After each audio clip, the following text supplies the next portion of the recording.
health, and wholeness to empower people to fulfill their humanity. And this is what we've been talking about. There are different systems of Babajic and languages, different takes on that. But I'm a spiritual humanist. And that means holistic, mind, body, and spirit. And to deny the spirit of the human is like denying that I have two legs.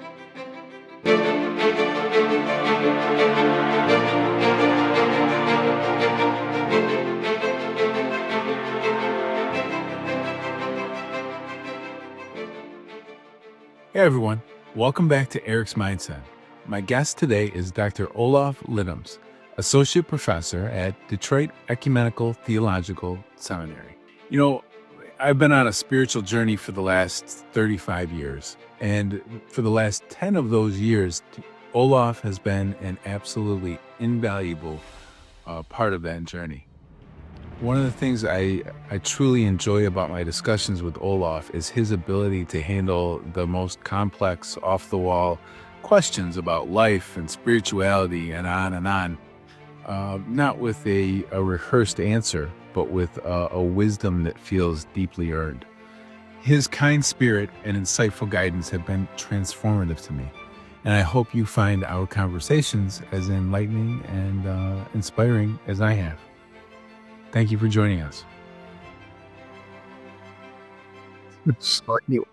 Well, to a similar thing is I've sort of realized recently, I've battled for years with the, and this is live, I just turned it on. And so I battled for years with the, should I do construction or should I follow my heart-based idea of just sticking to the spiritual calling. And the challenges, that I faced from that. But, at a certain point, there becomes not a question. It's like there's a what you must do. And it doesn't have to be regarding this. It doesn't have to be podcasting, or it doesn't have to be anything. Right. What there has to be, there's no doubt there has to be this focus on this realm. Yeah. There's no doubt. And then once you come into this realm and you focus there, then you not only have this responsibility to share what you find and do, but, to whoever you can and whoever will listen, and then there's this, oh my gosh, look what I found. I got to, tell somebody. Oh yeah, sure. You witnessed what's exciting and meaningful to you, that kind of thing. But you hit the core of some principles about becoming fully human. And that is the idea. I know it sounds cliche, but follow your heart. But it isn't just a sentimental thing, It's more like a sense of deep, heartfelt conviction. This is who I am and what I'm called to be about. And it's interesting the word call. On calling, it sounds like a traditional religious term. Have you been called by the Lord, so to speak?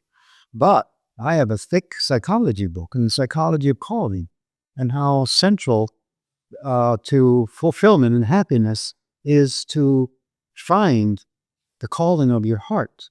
And like you say, it leads to conviction and commitment and hopefully constructive action from that. Yeah. Yes. Yeah. I guess it makes me think there's an aspect of myself that knows that that this is right. This is the direction for me, so to speak. But then there's these other aspects within myself that aren't satisfied. And like the psychological aspects that you learn from, culture. This is a respected way of looking at things. Right. And it's a perspective and it's valid, but it's not, it's not satisfied by it unless it can put it on meter, measure it with a ruler somehow. Okay. And so this other realm that is, we call it like the subjective thinking realm. And because we can't necessarily measure it and then trying to convey it, we don't really have words for it. And there's this convoluted conversation that can take place. And then after time, like we can call up with this shorthand. So it's kind of like, you know what I mean? Right. You have saying a common narrative, a common way of talking in a way that at least we understand. The issue is, do other people listening understand as well, And some of these things that we get into, matters of the spirit, the heart, these subtle aspects of human existence, they're not always easy to define and talk about. So we go into poetry, symbolic language, you know, um, even religious symbols, that kind of thing. Yeah. Metaphors and analogies for what we can't describe directly. Sure, you're looking for some type of a story that matches to give some sort of context or something. Yep. To compare it to, or You were processing my remark before about a sense of calling and heartfelt sense of that. And this doesn't mean that we are then only to do that. I mean, we may have a multiplicity of other interests, and they may not be part and parcel of calling. Let's say, if you like boating, so you get into boating. Well, not because it's part of your calling, but it's part of body life, the recreational life. It's part of the life of pleasuring and not just, focused meaning and purposeful doing. Yeah. Though, I kind of thought about that too. These types of things have a little bit coalesced a little bit better, or like, what is it? Clarified, or the vision of these things for me lately is clarified. And one of the things is that, to a certain extent, I like construction work. Yeah. There's certain aspects that I dread. I can see, like, I would not want to get out of bed, and at a certain point, I want to start drinking, and those types of things scare me away from that. But there are aspects that I like helping people out, for instance, with my brother or sister or friends or whoever, mom and dad. And I like doing projects in a certain way, but the point is that, right now, there's only so many things that I can do in a day. And I know when I'm torn between, construction and focusing on my spiritual life, I can't just do the spiritual life on Sunday, so to speak. Or I have to do it all the time. It requires my full attention, or I can't really get where I want to get with it because I'm too spread out. Sure. Yeah, and I think that's kind of a normal rhythm, if you will. There are times where we do converge into focus, and hopefully we grow and clarify certain things out of that focus. But we also need to tend to other things, like clean the dishes, do the laundry, go to the bathroom, call friends, and but critical in positive psychology and the happiness literature, it is clear at the core of happiness is that we fulfill our human deep tendency to be compassionate and to care and to give. Compassion, caring, and giving are critical. And the challenge spiritually is that we live in a culture that makes it harder to sort of emphasize and go by that, because they say, hey, be about yourself, be about me. Remember, you are you. Do you? Well, what does it mean to do me? Are there certain universal, long-held spiritual principles and truths to guide us to you being you? Or is it like, any whim that fulfills your momentary ego need, that's fine, then you're a happy person? No. You're not a happy person if you live superficially just to meet my needs and not be kind of on the wavelengths of compassion and caring, generosity, giving. Yeah. To be in service to people. And, as the cliche goes, What's your purpose here? Oh, my purpose is to help make this a better place for people, for my loved ones. A better place might mean also take care of the environment, and to take care of the civic body and have healthy politics, effective governance. That's all part of, the whole matrix of compassion and care and giving. It isn't just an individualistic, focus that we need for human fulfillment, but it's also a collective focus, And when we become polarized and split, and, I'm red and I'm right, you're blue, you're wrong. No, I'm blue, I'm right, and you're red, you're wrong. We miss the mark. Our forefathers, constitutional thinkers and writers, they made clear, the pursuit of happiness is where we, the people together, are engaged. And not because we agree philosophically or we have the same orientation economically. We work with our differences to find a common path that works for us. Sure. That's the ideal. Sure. But unfortunately, we're doing the opposite. And we're hurting ourselves. Mm-hmm. There's a spiritual underlay to politics. And that underlay evolves again. Compassion, care, bidding. Yeah. Sure, it's about power. It's about having the influence and calling the shots.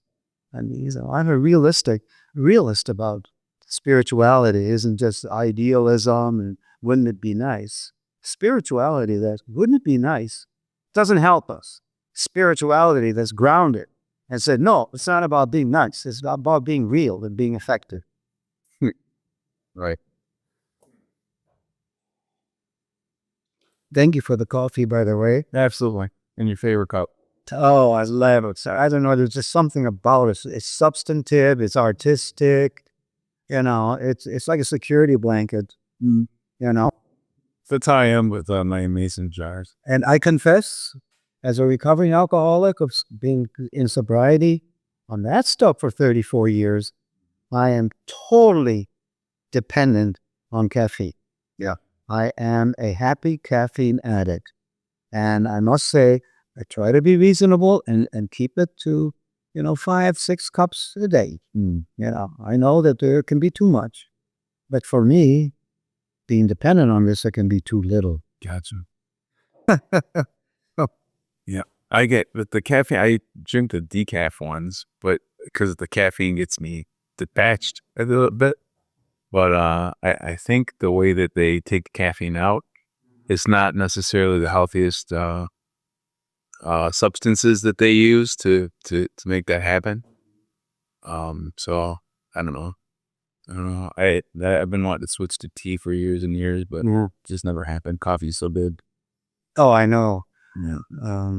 Like I've shared with you, when I spent 6 months, finishing my doctoral dissertation on practical spirituality, the only way I could get that done as still work, 3/4 time type job, was to get up at 5 o'clock in the morning, put on the robe, put on coffee, and write for about 4 hours before then begin the rest of the day. In other words, without coffee, I doubt if I would have finished, what ended up a 280-page book. What called dissertation. Right. Yeah. That's something I should probably, I've been meaning to ask you about is, when I talked about like feeling the calling in this direction, is that I think one of the things that I have trouble doing is sitting down and doing exactly that, allowing myself to sit down to do the work of a dissertation. Right now, I've been sitting on a thesis I have all the quotes from the books that I would read. And it's already writing out, the review of literature. I've got that, for the most part, done. And I have to write the discussion. And but I sit on it for so long because I don't, just allowing myself the time to sit down and be like, okay, I can focus on this and I'm not thinking about everything else. Something about that. That's the obstacle. And, but this actually leads into some other things I want to talk about, because there is that instead of saying, okay, here's this obstacle and then falling into this, oh, I guess that means that there's something wrong with me and I just can't do this. Right. You just go, oh, this is the obstacle, and have gratitude for that obstacle to overcome, to become stronger, so to speak. That's a pretty mature ability to look at an obstacle to one's own, path, goal path, and to say, there's some benefit in this. But, having gone through this, and I confess it took me 12 years of research and writing. I procrastinated a long time. And the school was quite patient with me until they said, okay, this is it. If you don't finish it in a year, you're going to have to restart, pay new fees, and all of that. And I thought, okay, bite the bullet and just do it. And like coffee and robe and 4 or 5, even 5 hours every morning kind of thing. But the key question in any this kind of meaningful, deep textured work, in writing a thesis, a dissertation, are you excited about your topic? Do you believe in it? Are you excited over it? And do you believe in it? I found that sustained me, but it was an original piece of work, meaning, presenting some new models with respect to certain issues in the interface of spirituality and theology, even psychology. So, part of the excitement was to kind of present enrich this new perspective. But so that's their key question. Do you have a certain excitement and a commitment to get this done? That's a good point. There's an interesting thing about that. The statement is along the lines when you let go of the incessant ramblings of the mind and allow the heart to do the aspect that that you start to come into tune with universal will, and you recognize it, but not alone. Yes. And so when I'm writing this paper, I'm actually transforming at the same time. There's this evolution that I'm going through. So I have to recognize that I can't just sit down. It's not like writing a paper about something that isn't going to change me inside. It's just It's just facts and data and writing about that. It's something that's sort of evolving my beingness at the same time. Exactly. It's not just an external focus, like you have the building ability, and you talked before we are talking here about helping a new person and kind of a new friend to build a stage. And you had building ability and building experience. So you went and analyzed and said, this is what we must do, and I can help you do that. Spiritual work is not like that, just external. Find the right religion, find the right religious scaffold, so to speak, and just be there. No, it's internal work as well. What really means something in the deep textures of not only my mind and thinking, believing, but also the deeper well springs of feeling, deep emotions, soul, heart, even body. Body. And so what else plays into this? And I love the synchronicities about how, like, I know YouTube works on an algorithm, but buried deep within a 2-hour video somewhere will be the exact thing that I needed to hear with regard to something that I'm working on. So for instance, I recognize, and these things for years. Just because doesn't mean that just because you know how to work out doesn't mean you become Mr. Universe the next day. Right. So you recognize these things, and then you're like, okay, well, I got to get to work. Where I think, incidentally, I've taken on sort of the opposite mentality is, oh, I see what I want, I don't have it, that means there's something wrong with me. And I've done that a lot over the years. Yeah, self-sabotaging, in my journeying and coming to understand the complexities and mysteries of our psyche, the whole issue of self-sabotaging. And it's like there is a negative part of our ego that wants to kind of take us down, and it's kind of, I know it's kind of a vague word, but it's weird that we are not consistently just monodirectional, that, we become oppositional to ourselves. We have mixed motives.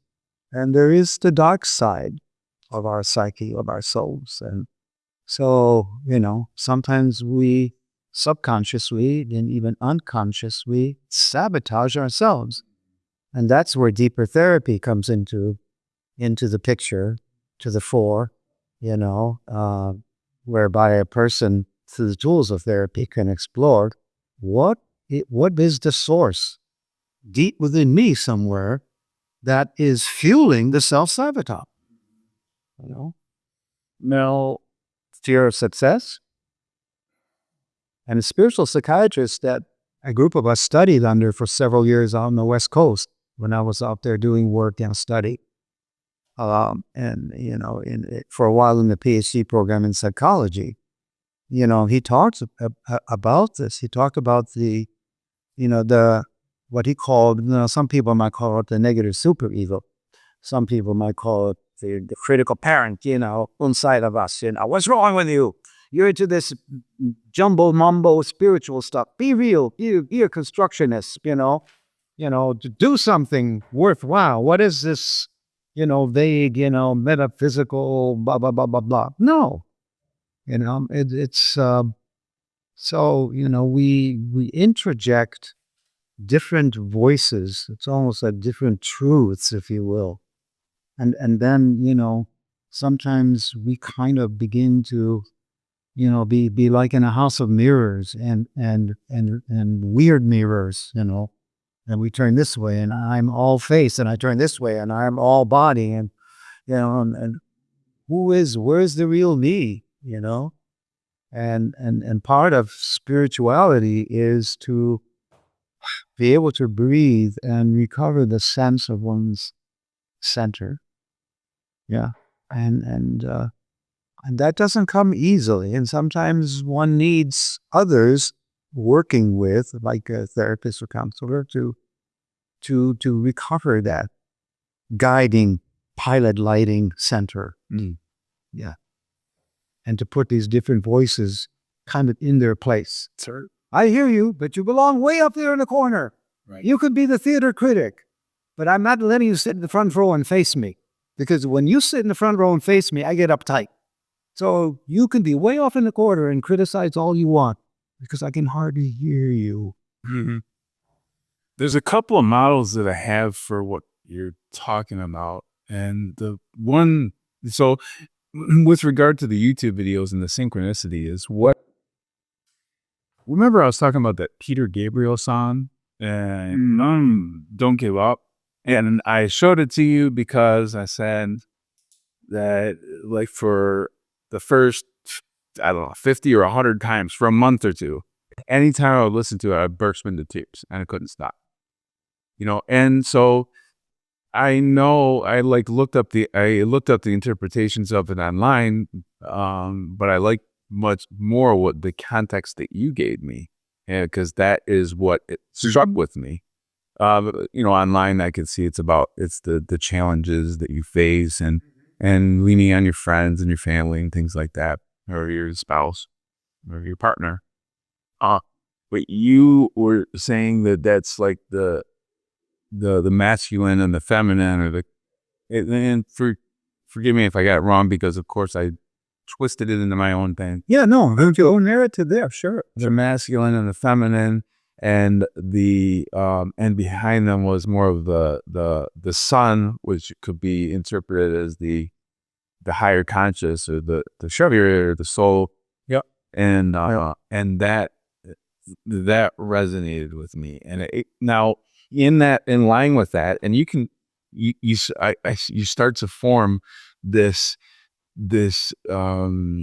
coherence, this bond that the intellect starts to realize, that masculine energy within you, that forceful energy within you, which I perceive as that voice, without dissecting it into different, like, parent, adult, child, the things.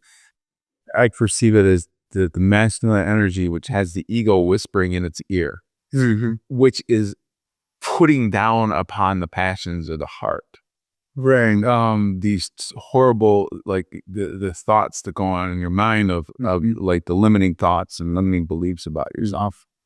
And then eventually, when I start to recognize this, and again, this is the narrative that works for me, is that there is there's this bond that starts to happen where I very much just say, okay, I am in this intellect right now, which is the masculine energy. So I'm going to act from that perspective, and I'll say, I love you, and I'll say it to the feminine energy within me. Okay. And not just those words, but that sentiment.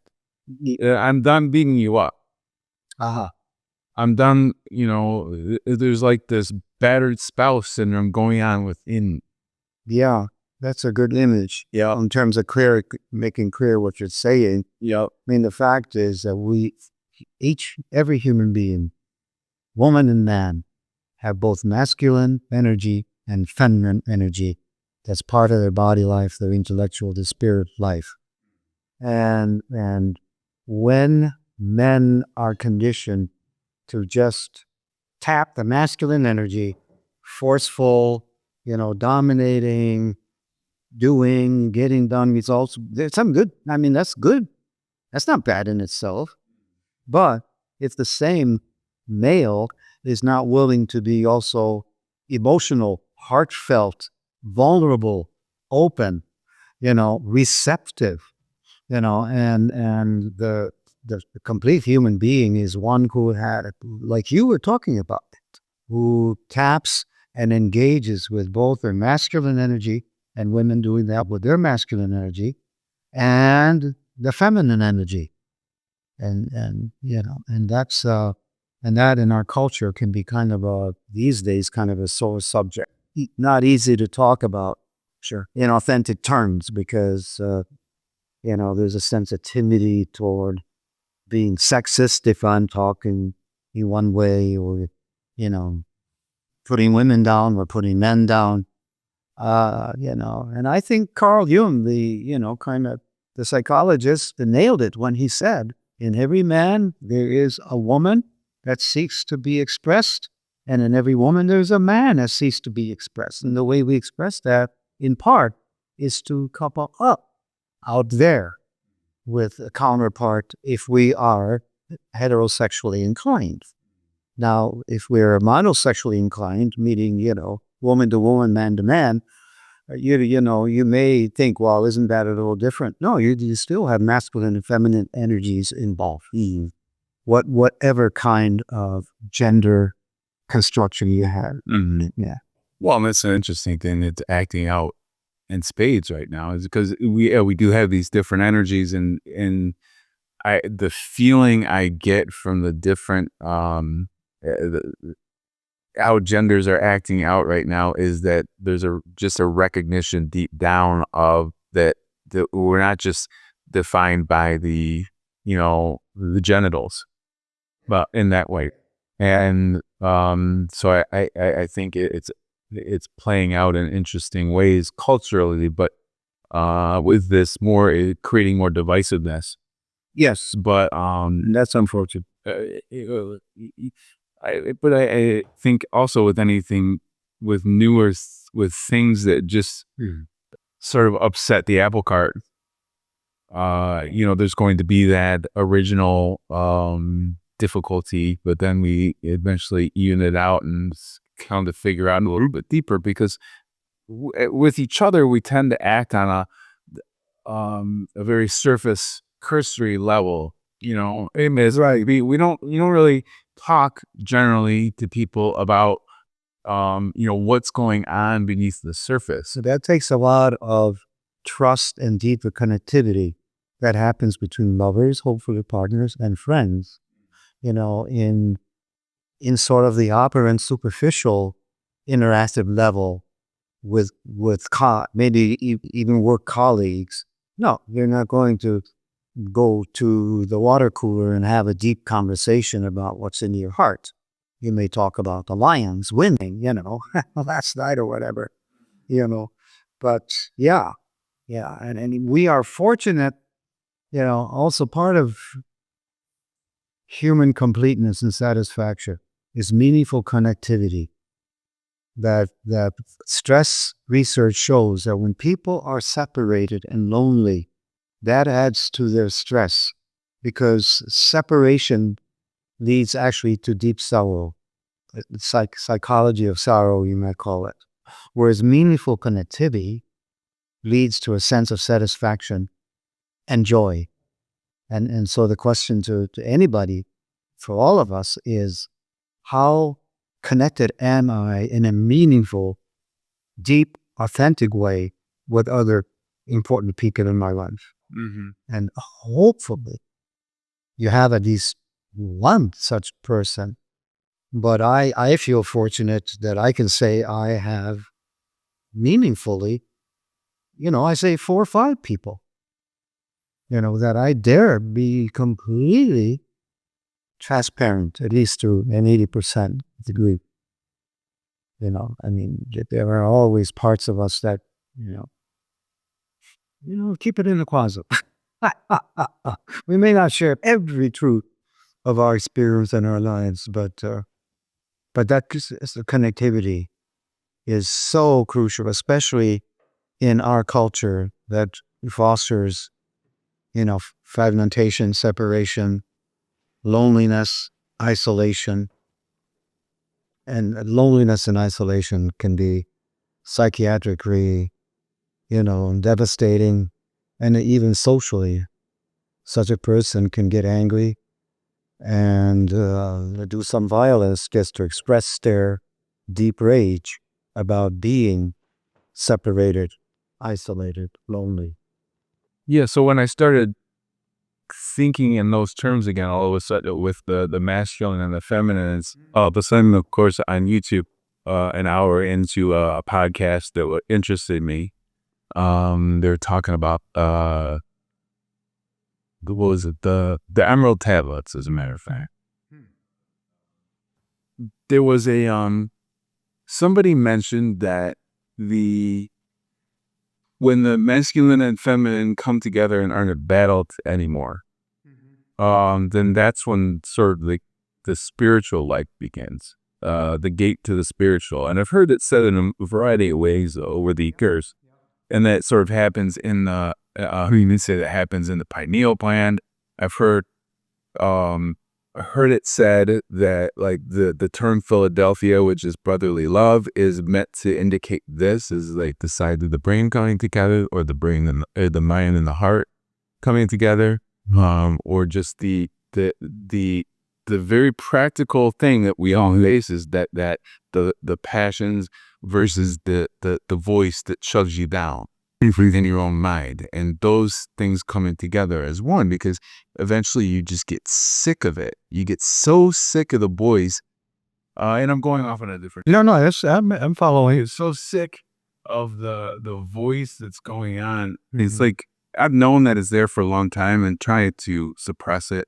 I've tried to let it go and just watch it going by like clouds in the sky, and eventually, how do I want to say this? No, to almost take a different track is that there is those, I can't suppress it. There is something there that is a darkness. Let's go with this, that because I'm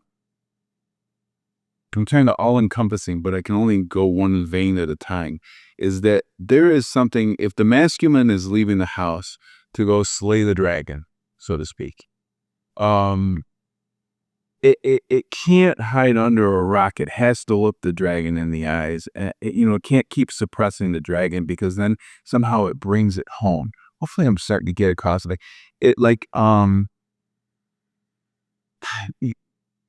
the masculine leaves the house to go slay the dragon. There's something here.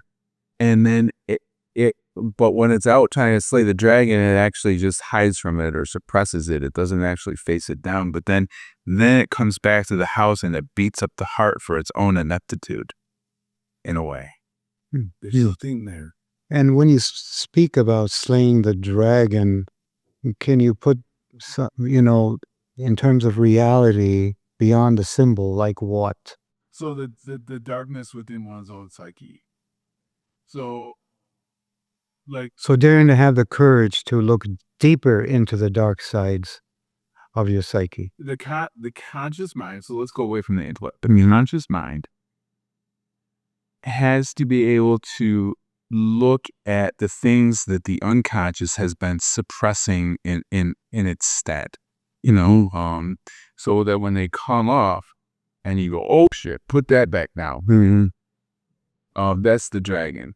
It comes up and the unconscious keeps suppressing it because you can't even handle it right now. So then it comes up, and you need to be able to look it in the eyes. So you slowly become stronger in this way. And it's like, okay, a little bit of training. So it comes up and then you push it back down. But eventually you're like, oh, wait a minute. Come here. Let me look at you. And look for a learning in it. Look for an expansion in it. Look for a weight lifted in it. Look for just to face it down. And then somehow in that, because the weight is lifted, then all of a sudden the light opens up a little bit more. And in this way, the psyche becomes more expansive. Is how I see it. And I see that. And then because of the whole masculine and feminine narrative that I have inside, I'll start to make stories about like how the masculine has to slay this dragon, and it has to trust that the feminine is there for it. And the feminine being that connection, the heart is that connection to the spirit. And so when we get trapped up in this intellectual and conscious way that I think that we promote culturally anyways, I don't know about other cultures, but we're locked up in the conscious mind, and that's what we still give credibility to. Yeah. There are other cultures that are not so oriented toward implementive cognition or practical reasoning that leads to practical results. There are cultures that are more in tune with, you might call it, the mystical dimensions and the spiritual nuances of human existence. And they're not so much about, exterior cognitive application, but they're more about insight and illumination. And it's not, again, either or. I mean, we have to live practically, again, we have to feed ourselves, we have to clean ourselves, we have to keep ourselves safe, and, and we have to make a living, etc., in whatever culture we're in. But it becomes a matter of deeper core orientation. What are you oriented toward that gives your life a sense of deeper grounding and a deeper purpose and a deeper sense of connectivity to truth, if you will, the truths of the universe, the truth of the environment, the truth of relationships, the truth of what's going on inside of me, and the conflicting emotions. So, it's, one of the things that I have read in so many different ways over the years is how we are a hyper extrovert culture. It's about out there, about, success. And if you live in a beautiful house and drive a fancy car and have a 6-figure salary, you should be a more complete, happier human being than someone who lives in a smaller house, drives just a basic car and only has a 5-figure salary. No.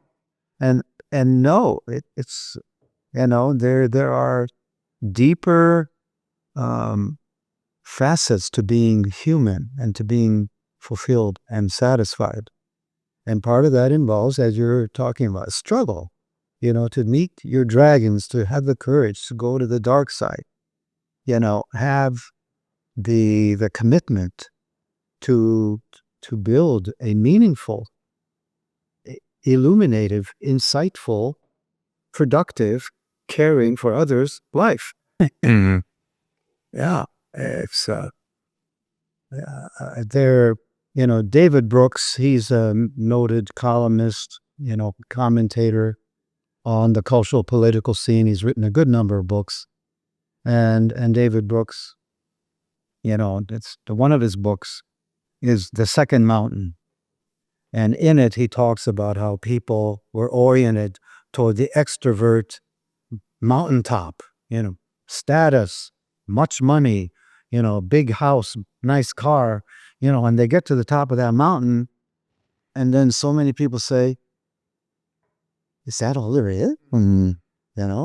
Really, why am I feeling unfulfilled? Why am I feeling frustrated and getting more depressed? I mean, I've made it. And so he uses, the analogy of, fine, you came to a first mountain that our culture says is the zenith for human satisfaction. Uh-oh, it's not the case. So, as the analogy says, they have to get back to the valley and recraft the terms by which they hit and find the second mountain, which is a mountain of, again, caring and sharing and giving and living there for the sake of others, and finding a deeper transcendent meaning and a transcendent framework. It's a different kind of mountaintop. Yeah. The second mountain. Yeah. So there's a number of different ways I want to go with that, but yeah. So with the socially, because of social media, we've come into this hyper place where we're comparing ourselves to each other.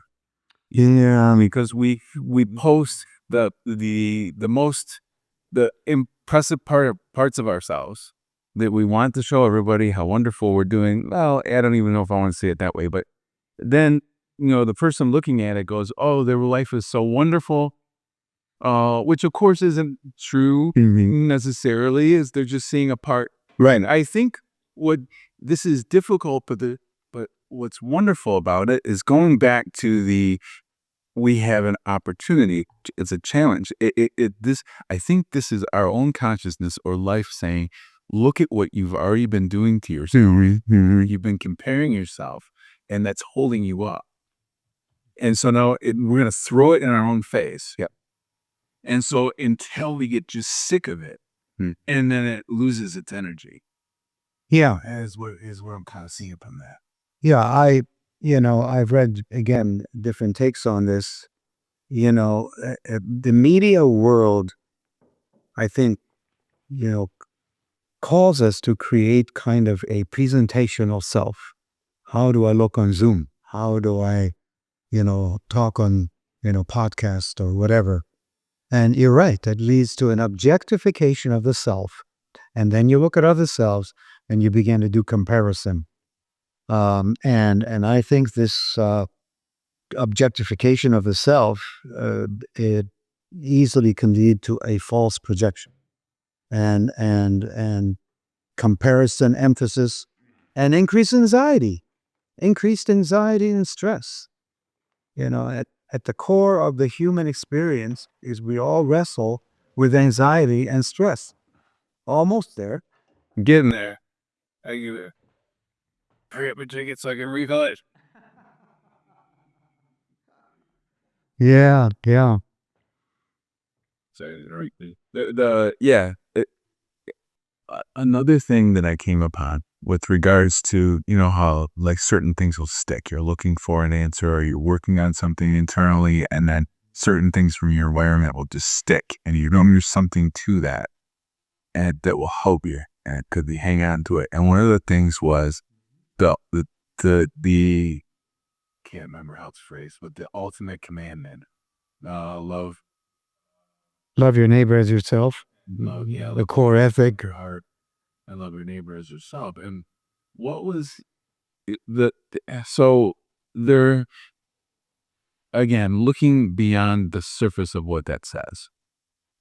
Beyond, I think there's I feel a multi-layered thing in that, and this well, the part that I see is then love God with all your heart doesn't mean it means everything. It means the exact same thing as you can't shit on yourself because don't if the intellect is beating up if the voice inside is going just unhinged, allowed to beat yourself up, if you're beating yourself up, let's say it simply, that is not loving God with all your heart from a perspective of this is God's creation. Whether you want to say that God is an external and it's his creation, or you want to say this is God, all is, regardless, it is you're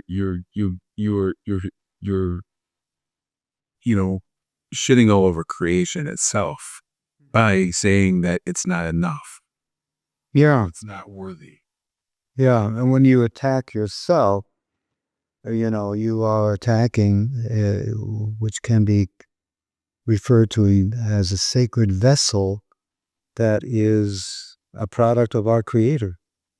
When we put ourselves down or we truly defeat ourselves, attack our own intrinsic worth, refuse to live by the calling of be of value to yourself and others. In some sense, we are like, I take this wonderful cup and I break it, and say, F the coffee, I'm done with coffee, F God, I'm done with God. No, that's a distortion, but, when you talk about loving God with all your heart, I'm reminded of, one of my key mentors in my life, Dr. John Beersdorf, and he, like a mentor for 25 to 27 years. And he said, remember, the heart is the key spiritual organ. You're not the brain, not the dogmatic mind. Dogma is fine. No, doctrine, doxa, the teaching, religious teachings can be fine and helpful and guiding. But the key spiritual organ in our mind, body, spirit is the heart. And it is interesting when you look at the Eastern chakra system, those key node points where mind, heart, and spirit come together. The heart is the middle one of the seven. You have the receptive crown chakra that's open to spiritual inspiration, and then you have the third eye chakra, which simply means you look deeper into things. You have a third eye perspective, not just the practical two eyes. And then you go to your voicing chakra, how you talk to yourself, but how you talk to others. Do you honor others? Do you help others? Do you even help to heal others? Are you out to dominate and control and manipulate? Then comes the heart, the fourth chakra. And there have been energetic studies done. There are neural cells in our heart, and there is energetic connectivity, especially between mind and heart.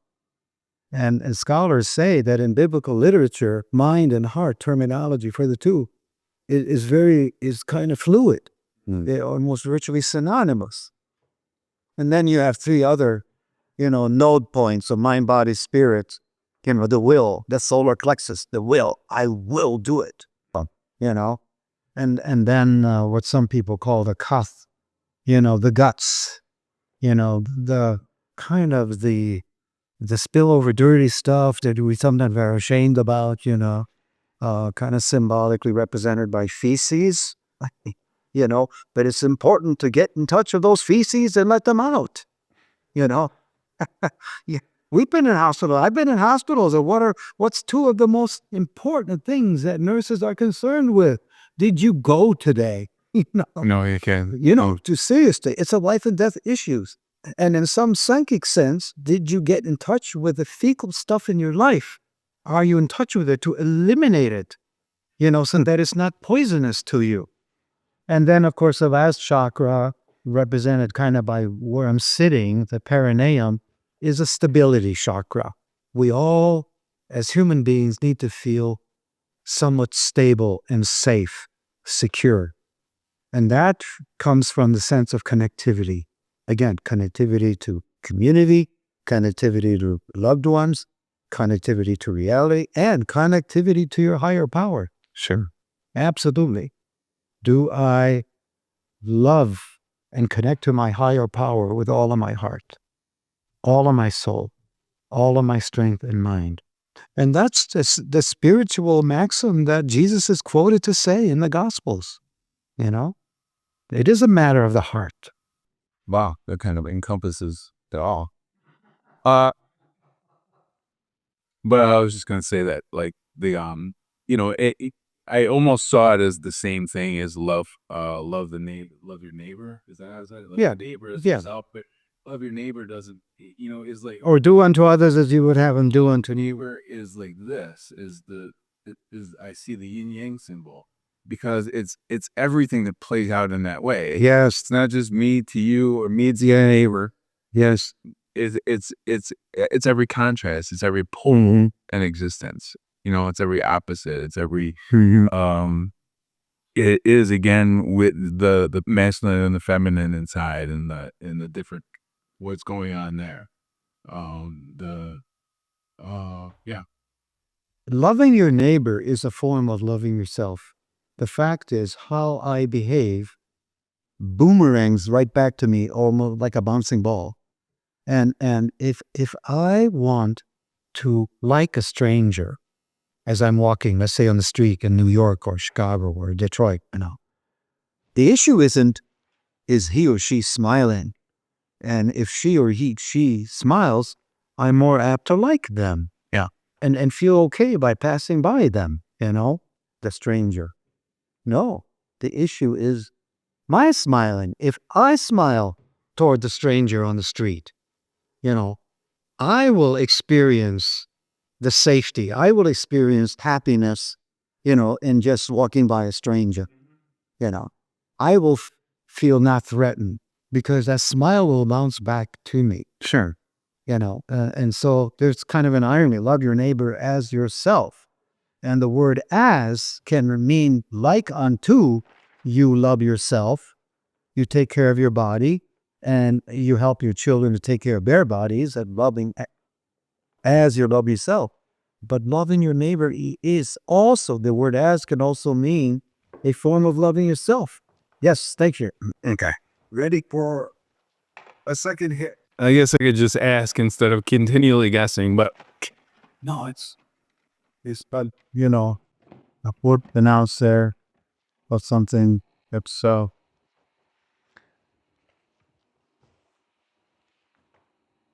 Yeah, loving God with all your heart. It reminds me of, in the books of the Bible, we have the Psalms. And what I recommend to people that are not familiar with the Bible, go to the Psalms first. They are so real. They're so human. They're so emotional, ups and downs and celebrations and complaints. And, the Psalms are so humanly real. And in Psalm 51, in the middle of it, you have this wonderful poetry whereby the author attributed to King David, most likely. And it's the person talking to their higher power. Create in me a clean heart, O God. And clean doesn't necessarily mean a pure heart, you're Puritan, but it means open to be friends. Create in me a clean heart, O God, and renew a right spirit within me.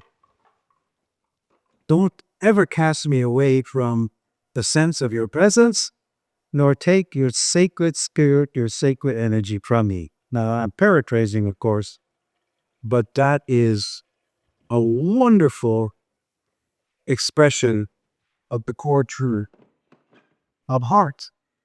of loving sacred with all your heart. And the host is proceeding to get, his cava, because I am sipping my cava here. Yeah, I gotta pour my coffee.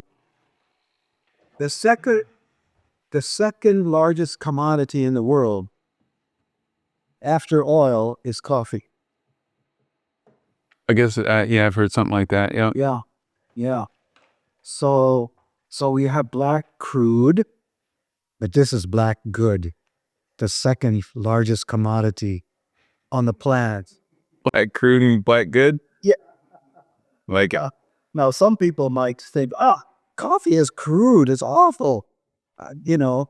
Growing up as a kid in Sweden, I drank coffee early, but it was more like lots of milk and lots of sugar with a spot of coffee. But there was a spot of coffee. And over time, but the coffee portion grew and grew and grew. Now it's coffee with milk and sugar. Now it's coffee without milk, but sugar. And finally, nirvana, coffee without milk. sure. Black, dark, good. No, I was thinking, I thought when you were talking about, smiling, to people as you pass them by. Yeah. I'm more apt to like them. Still, well, I do put a lot into that. It's, Right. because it does. It feels good, and that's Mm-hmm.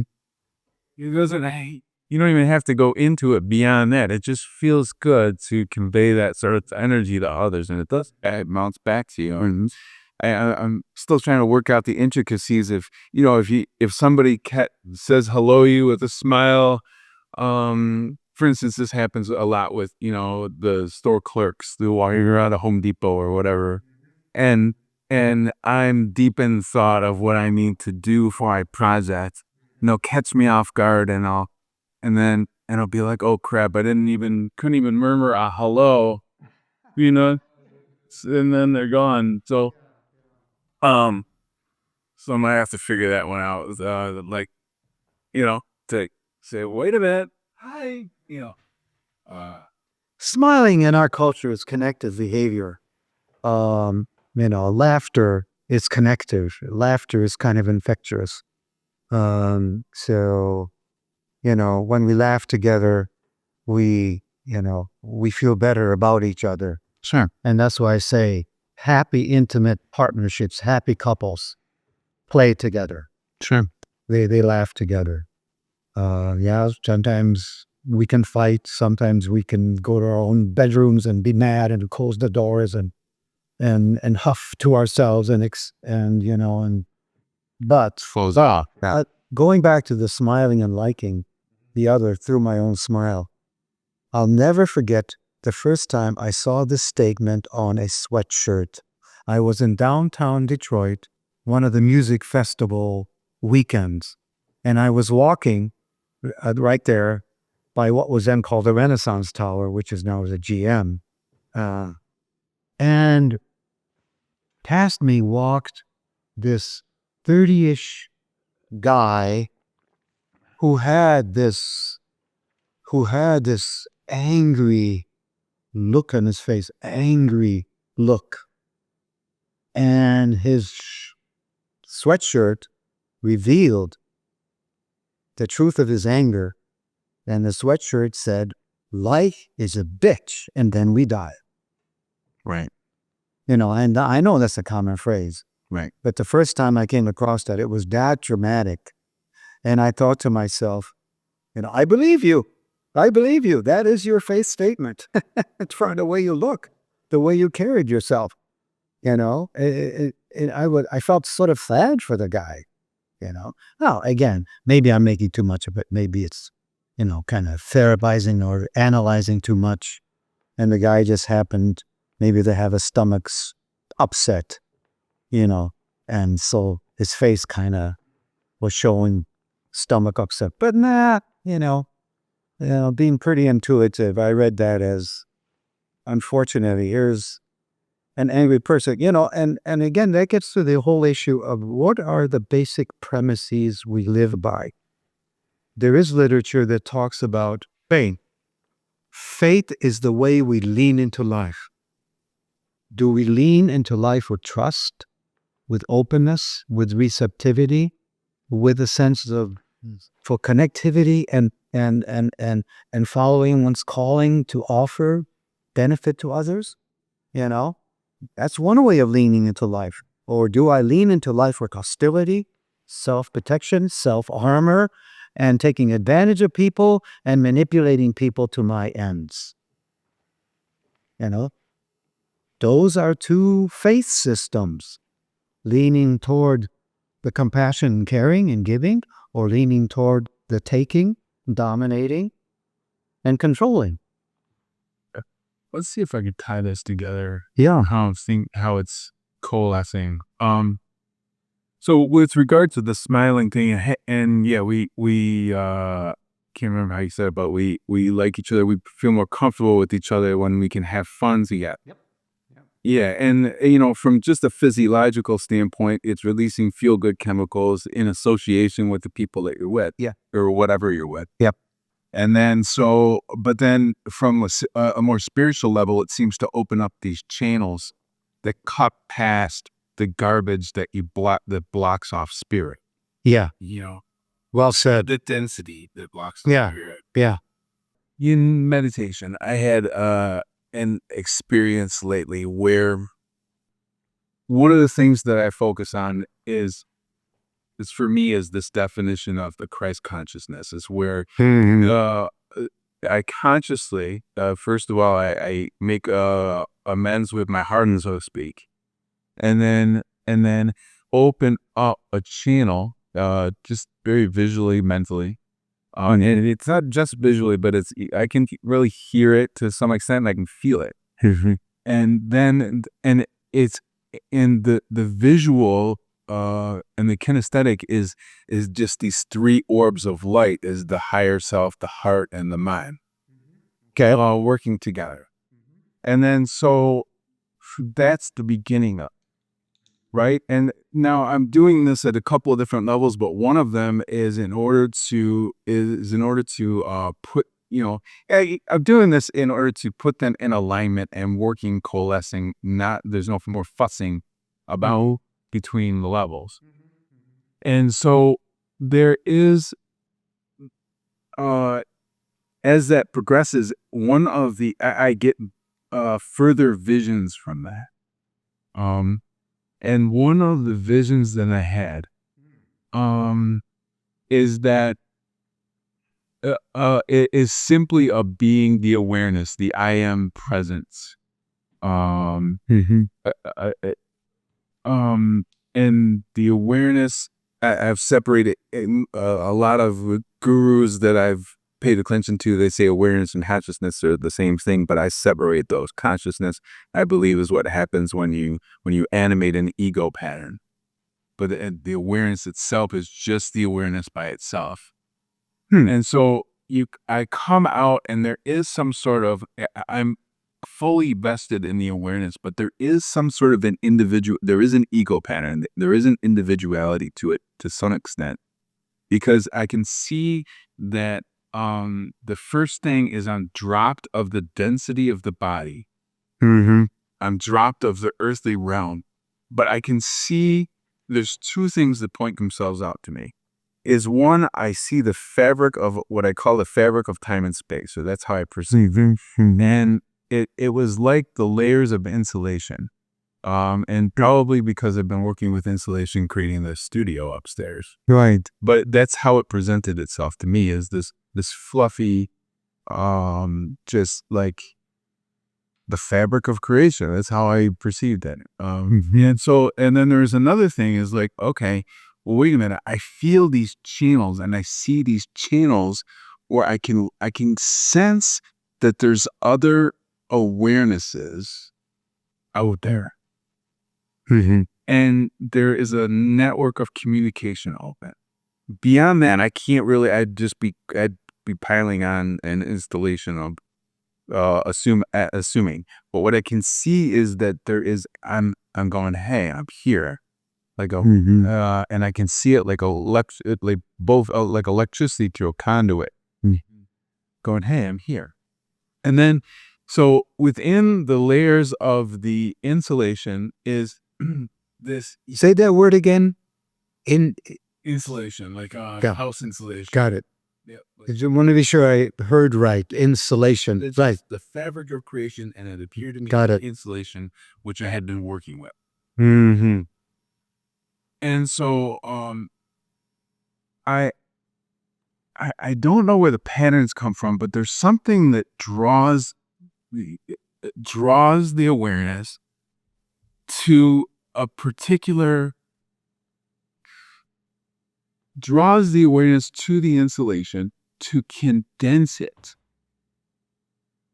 into what I call an egoic vessel. It crushes it down and creates with a pattern that already exists. Like there's a creative, somehow there's like a creative fluid, creative juices to the universe, the patterns, the archetypes. Mm-hmm.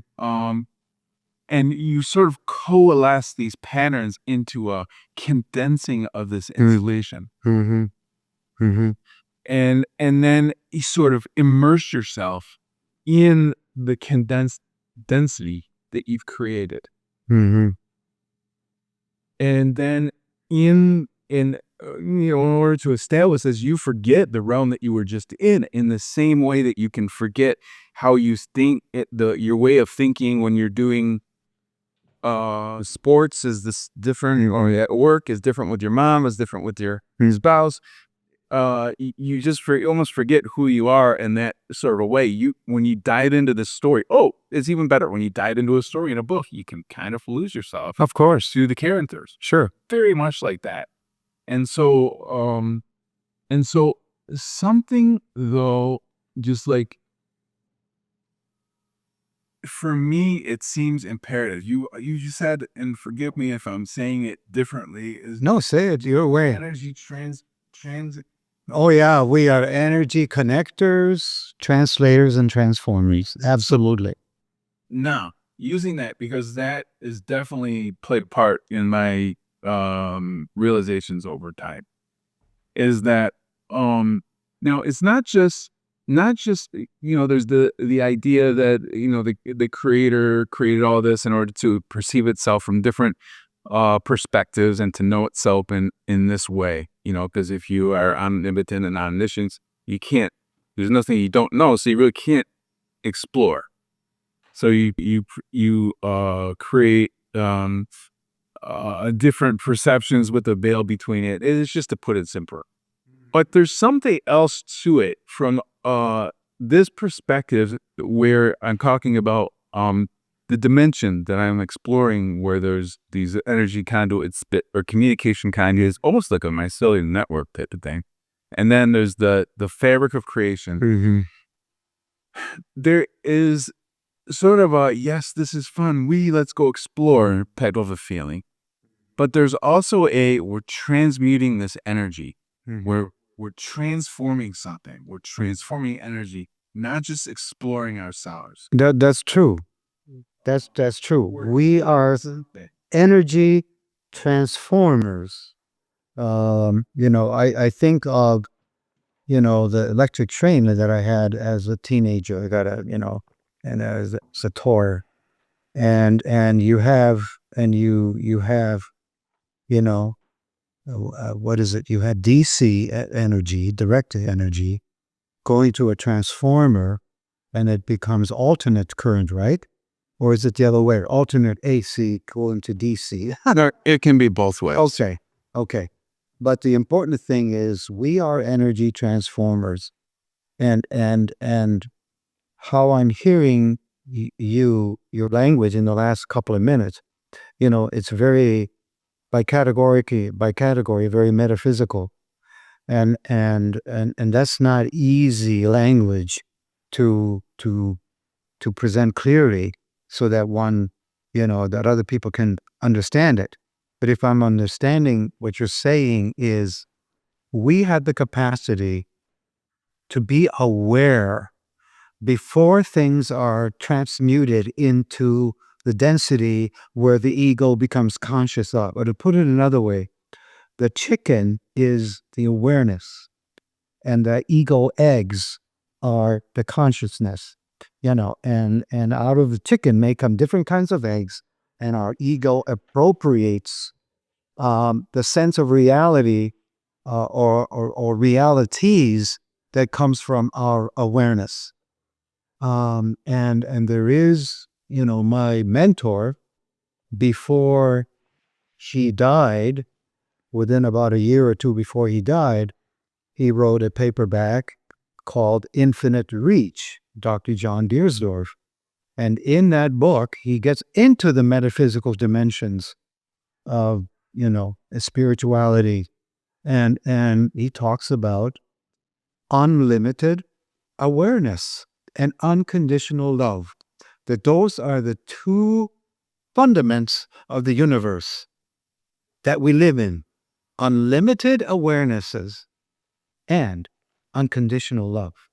And that we bring conditionality to it. We are embodied creatures. So, I don't love unconditionally in the way that the sacred does. But hopefully, as I from the chicken got a nice egg, and this morning I cracked an egg and I ate it. And in some sense, we are meant to crack the eggs of consciousness, utilize them, for our strength and for the strength of others. In a sense, we feed each other's, the substantive truths that comes from, this unlimited awareness.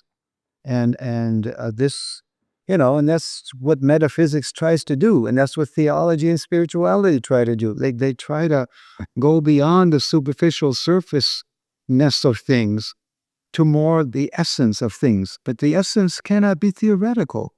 They have to be practically brought to life, applicable.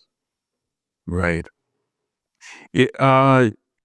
Exactly. I want to encapsulate it more, but I mean, the eggs is like I'm seeing the eggs of consciousness, like you're talking about, and it seems like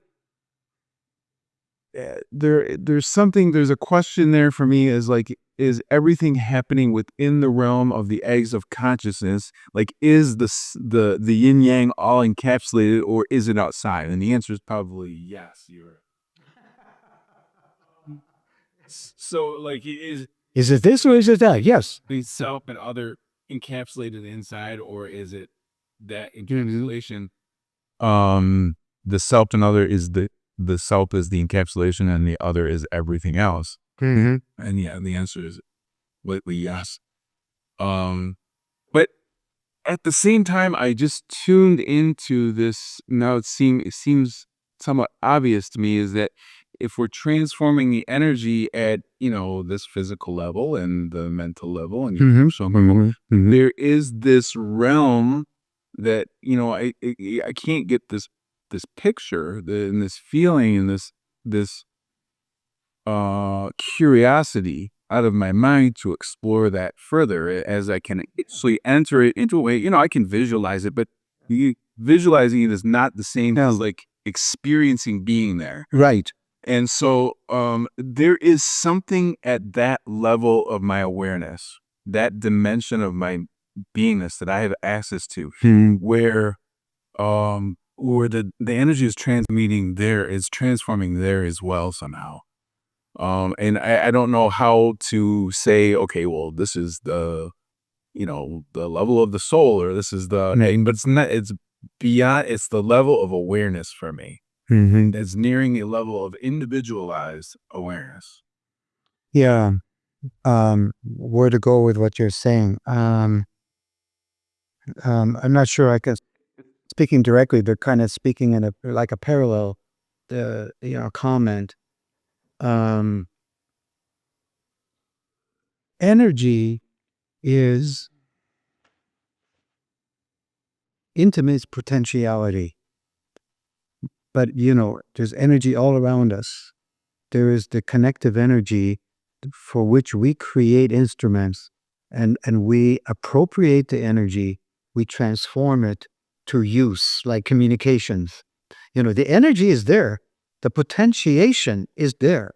The issue is Do we actuate that potential?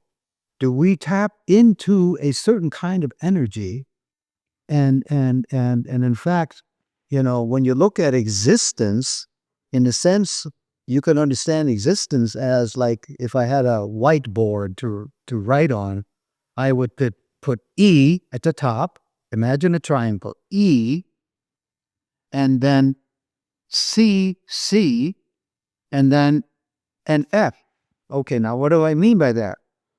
At the top, E is for energy or energies. CC is to connect to that energy, maybe should be CT, and transform it into some kind of sensible form. I understand, nuclear energy, and in understanding nuclear energy, I transform it to a bomb that can destroy the planet, but I can also transform that nuclear energy to becoming the core driver of a submarine under the ocean, a nuclear submarine. In other words, out of E to C, T comes forms.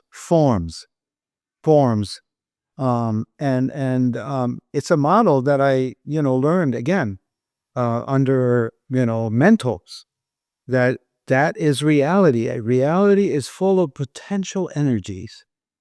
And our remarkable ability as human beings is to connect to those energies and to make sense of them and transform them into ways that we can work with them. And how did we get to the moon and back? It involves a multiplicity of disciplines. Rocketry, physics, chemistry, etc. Transforming the potential energies of existence is what we humans are able to do. And this, brings depth of meaning to the very first chapter in the biblical books, the Genesis, the book of the beginnings. In the very first chapter, what is a metaphysical, spiritual, theological assertion? That human beings, both male and female, are made in the image of the Creator, image of the sacred Creator. Well, what does that mean? And I've shared this with you before, and I share it again for the people who might be listening here. And the way Walter Brueggemann, a Old Testament theologian coming from the Christian conviction platform, he said, basically what being made in the image of the Creator means. He says, imagine the Creator being here, and then suddenly the Creator steps out and puts you into the image. Or put another way, we are created to be the Creator's stand-in, like on a stage. And I shared with you that many years ago, I went to a musical in Detroit at the Detroit Repertory Theater, and as the musical was about to begin, a suit comes on the stage and says, "Ladies and gentlemen, I have an announcement to make. The lead woman singer, she has laryngitis, so she can't sing tonight." And we all go with awe, polite awe. But I have a stand-in. May I introduce her to you? So the stand-in comes and she sings on, as a stand-in for the lead singer. Well, Shakespeare's life, you're right. Life is a stage where the sacred steps aside and calls us as stand-ins to work with creation. In other words, have your consciousness eggs open to awareness, to the multiplicity of gifts that creation and transcendence brings. In other words, we transform the energy of transcendence into workable forms. We transform transcendence into workable forms. Yes. So, okay. So, transform transcendence. I can remember that one more. I do too. Where did that come from? From the coffee, of course. Okay. Because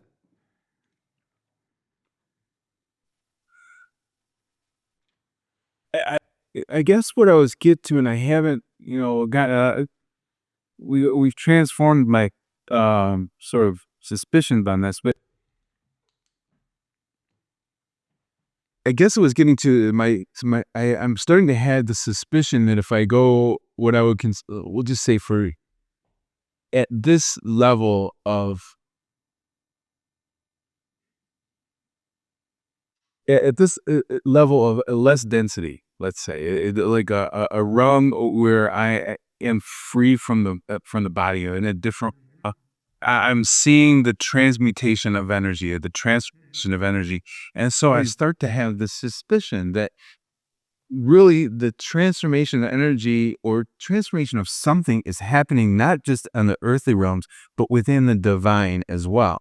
Whereas we tend to think of the divine as it already exists in its entirety.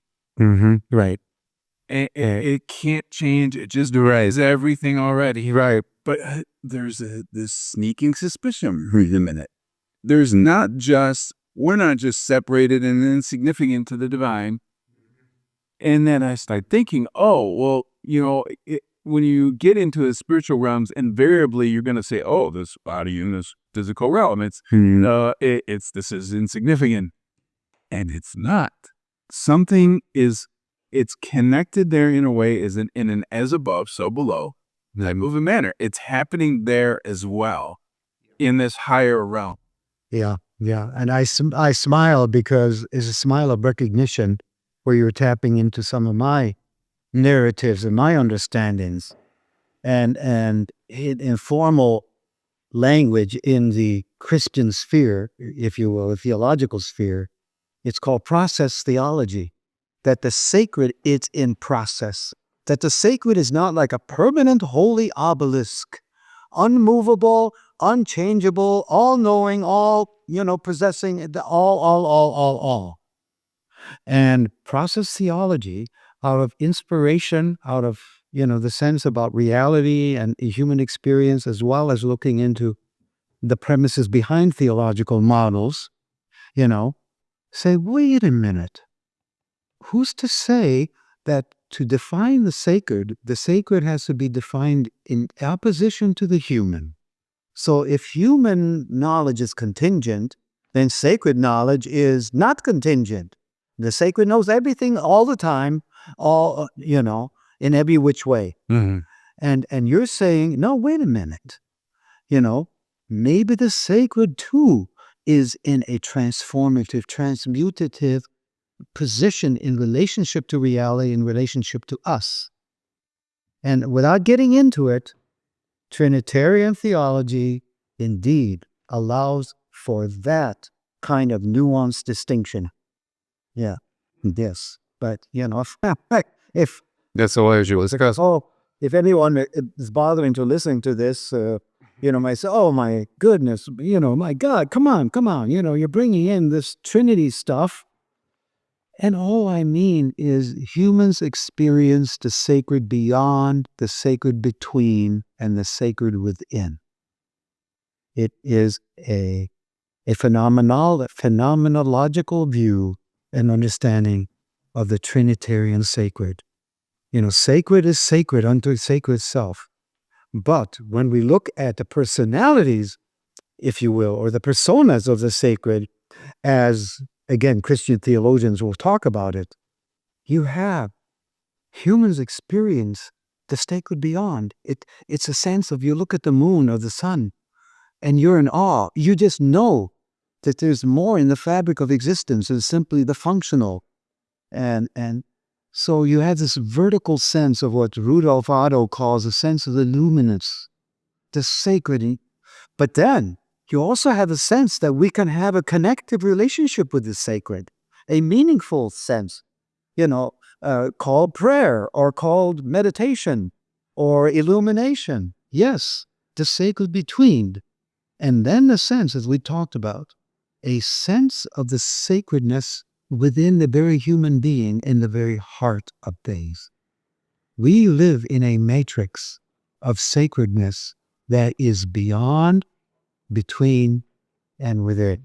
And that's what I mean by that fancy, tricky word Trinity. Right. It's, we made it so overcomplicated. And I think there are ways to understand it more simply. Yeah. Wow. Okay. So it's really interesting because in some sense we are bringing in different narratives and different, you might say, disciplines into our conversation, metaphysics, psychology, spirituality, and I'm bringing in theology and biblical thinking, as you have too, and the whole mix. And it isn't that, no, as a listener, one has to decide, well, which perspective is right. No, take it all in and work with it and play with it and see what happens. Yeah, well, I think that that's certainly something that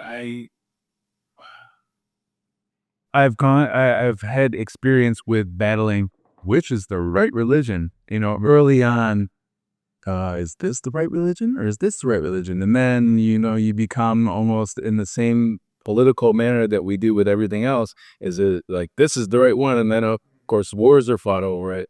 And it's on many different levels now.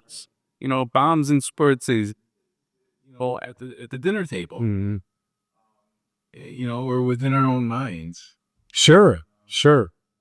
It is an interesting thing. And, in different, we're coming at things from different angles, and so in a lot of ways that we can say different things. So over here in Buddhism, you could be you're coming at it from a completely different angle. So Absolutely. different. Yeah, and Buddhism is non-theistic. Absolutely. Yeah, and so you can't really be saying the same thing as maybe the original works of Christianity and what they were trying to say with that, or but we're all sort of looking in the same direction. Yes. Yes, and the direction of undergirding transcendent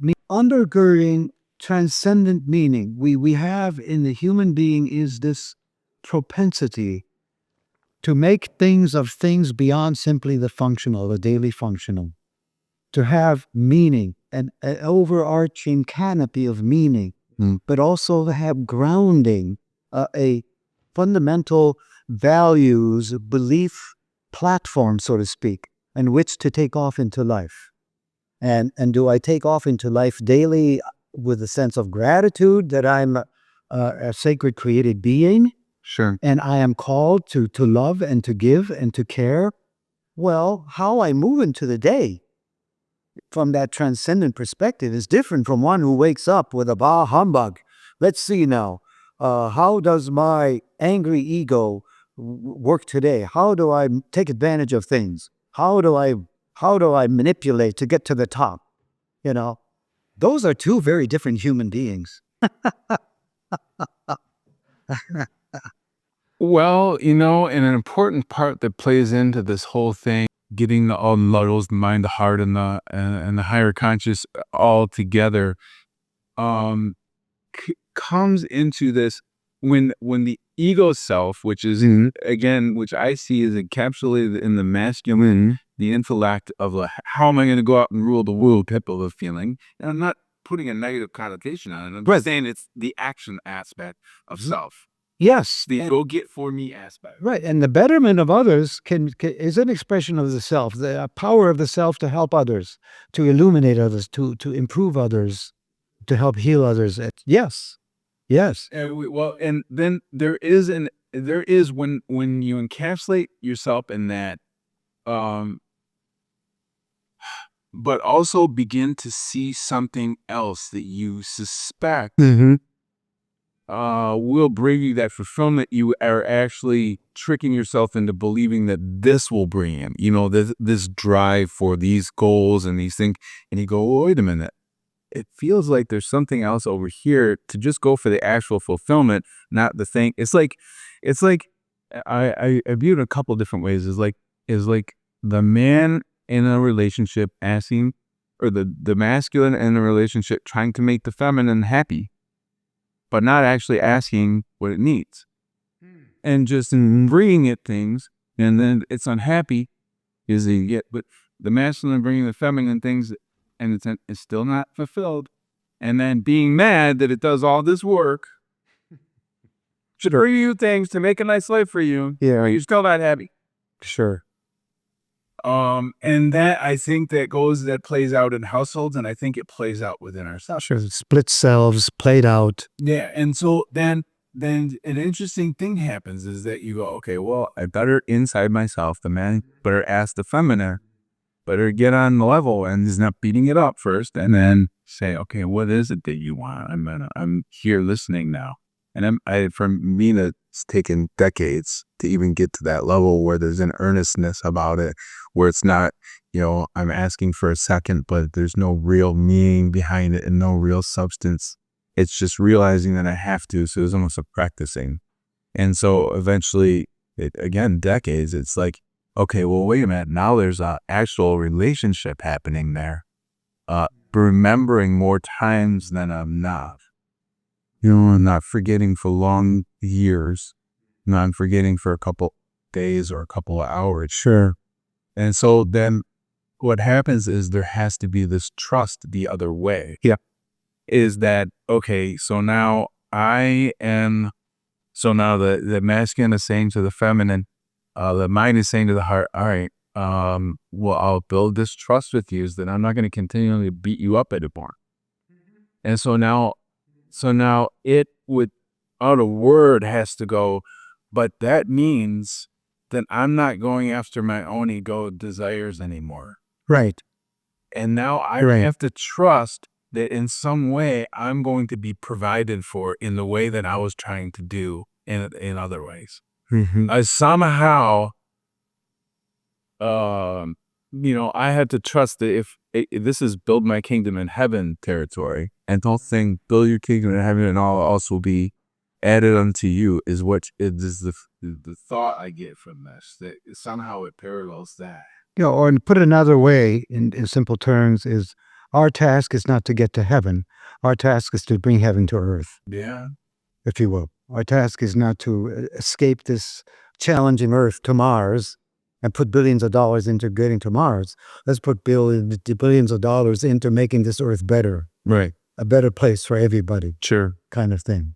So bringing heaven to earth. And this is what's known as the Gospels.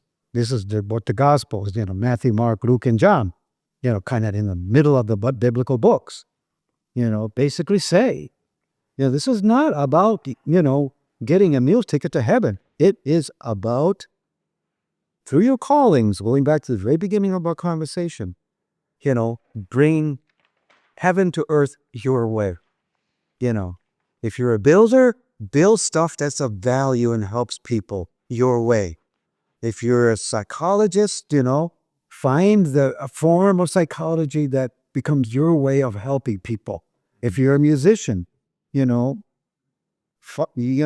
into the muses and find which muses inspire you to write the kind of songs or the kind of music that truly lifts up other people's spirits and hearts, Yeah. I mean, this is the core of our calling. And then one of the things that just makes me angry, if you will, is the distortive, upside down, erroneous emphasis that the purpose of the Christian conviction and commitment is to get to heaven. Right. When the Gospels are saying, you want to be disciples of the man known as Jesus, Yeshua? Yeah. Look at what he was about, bringing heaven on earth through dealing, teaching, liberating, reforming. And then says, guess what, folks? Now that I am leaving this planet, you now will be my apprentices. You do the same similar things. Heal, teach, liberate, reform. Right. Now bring heaven to earth. Yeah. Okay. Again, 50 different things came up, but we're like, our time is about up. And so, as always, it's a wonderful conversation. Yeah, I just to kind of bring this to a close, I think we kind of demonstrate that we can come from different places, different experiences, via different narratives, different word systems, and yet find overlaps and convergences and kind of enrich each other in our word place with, oh yeah, Eric is saying things that really speak in a different way, and hopefully from me too to you. And and I think we are kind of exemplifying how important respectful, open, transformative conversation between people today is. People are too separated into their own cubicles of truth. And I want people to connect and meet each other in authentic ways where they can share their narratives of what they are about and their canopies of meaning and their platforms of conviction and commitment. Well, and I want to mention that, I kind of sprung this on you this week. Oh, no. I sprung this on you and you took it in stride. And Yeah, I can't help but admit to kind of a mixture of more audience and simply us. So there is a piece of me that's aware of that in the back of my mind. But like I told you, having been on TV and public TV on an interfaith program for about 6 years on public television before COVID came and ruined it all, kind of, so I'm used to the public sphere and to speaking in the public sphere, whether it be podcast, TV, whatever, and truly enjoy and hope it's helpful, you know? awesome. Awesome. Thank you. I thank you for springing it on me.